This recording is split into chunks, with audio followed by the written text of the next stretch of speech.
Ampifaliana lehibe no iarabako anao reny mpianakaviana amin'ity androany ity tratra izao andro natokana antsoina hoe fetiny reny izao. Ary fampatsiahivana ihany hoe mino fa tsy taona isika vao mahatsiaro ankalaza izany reny mpianakaviana izany, fa mba atsiaro amin'ny fotoana rehetra. Amen. Ary na dia ny eto amin'izao tontolo izao ara moa dia manokana andro iray mihitsy hoe atsiarovana izany, mba hanaovana soa, mba hitenenana tsara ny renim-pianakaviana. Fa te hilaza aminao aho hoe Jesosy Kristy ihany koa dia tsy hoe mahatsiaro anao isan-taona fa isan'andro. Tianao Jesosy ary tena mahatsiaro anao tokoa izy, ary tena mandray an-tanana ny fiainanao.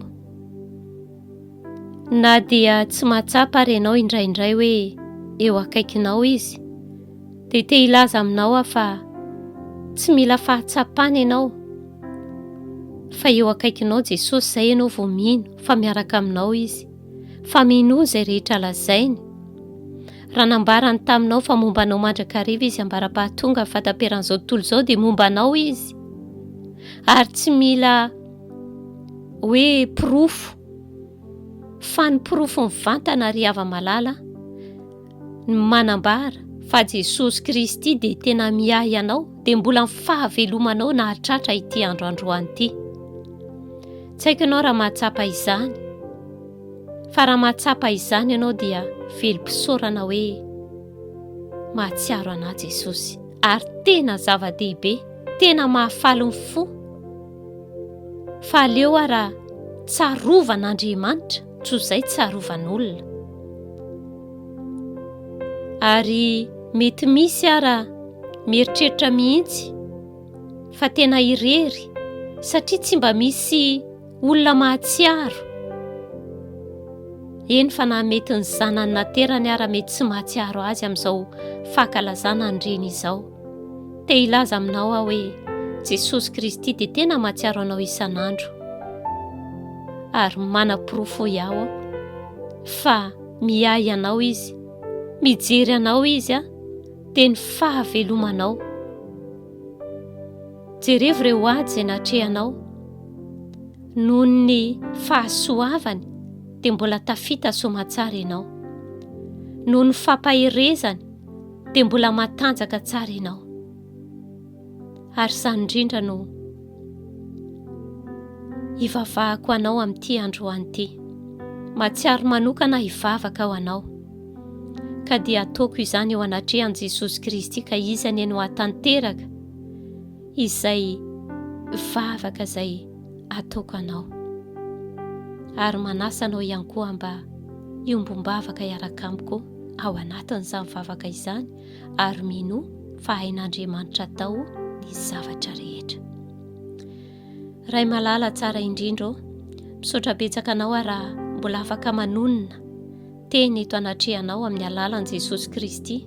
Vavaka eto anatrehanao, manao fanambarana eto anatrehanao ho an'reto renim-pianakaviana tsirairay avy izay tao aminao andre izao vavaka izao.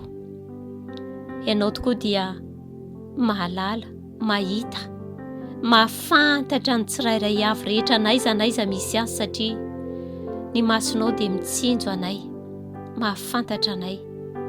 Eny fa na dia mifisentona mangina ao anatin'ny fonay ao ara dia tena renao, ary tsy vitany hoe renao ihany, fa tena fantatrao ny mampisento ny tsirairay avy rehetra. Hitanao ny ady izay hatrehina, hitanao ny enta mavesatra izay lanjaina, hitanao ny fahorian'ny fo na ny ratra ny fo noho ny zavatra maro samihafa rehetra. Hitanao ny olana rabady, ny olana rajanaka izay tena mampahoro ny renim-pianakaviana, ka dia mangataka Jesosy Kristy mba hositranonao manokana ny fo maratra rehetra. Eny, ny fo maratra na tamin'ny alalan'ny vadiny na tamin'ny alalan'ny zanany. Ianao mandray an-tanana ary tsy mba manao tsinotsinona ianao. Eny fa na fisentony ara dia tena mandray an-tanana ianao. Ary mivavaka manokana mba hampatanjahinao ny saina, mba hatanjatsaina izy ireo ary mba hatanjaka fanahy. Ianao no ka hampandeha azy ireo any amin'ny avo, hampiazakazaka azy ireo, eny mba ho toniny amin'ny voromahery araka ny voalazanao, ka miazakazaka ka tsy ho sasatra, mba handeha ka tsy ho reraka, fa tafianao ny herinao Jesosy Kristy eo. Mba tena ho reny miavaka, mba tena ho reny feno fandeferana, mba tena ho reny matahotra anao. Ianao aneno aoka nome anay tolotsaina, eny fanantenako ary ao anatin'izany, mba ahaizanay mandamina ny fotoananay, mba indrindra mba tsy ho ataonay ambanin-javatra ny fifandraisanay aminao. Aoka mba ho anisan'ilay renim-pianakaviana izay miavaka, renim-pianakaviana izay mazoto, renim-pianakaviana izay tsara eo masonao araka ny voalazanao any amin'ny ohabolana fa ny vehivavy matahotra anao no teraina. Ka dia tahio ireo renim-pianakaviana tsirairay avy rehetra mba handray izany fanahy fahatahorana anao izany. Fanahy fahatahorana an Jehova ilay fiandoham-pahendrena, ary mba hananana fahendrena amin'ny toe-piainana andavanandro.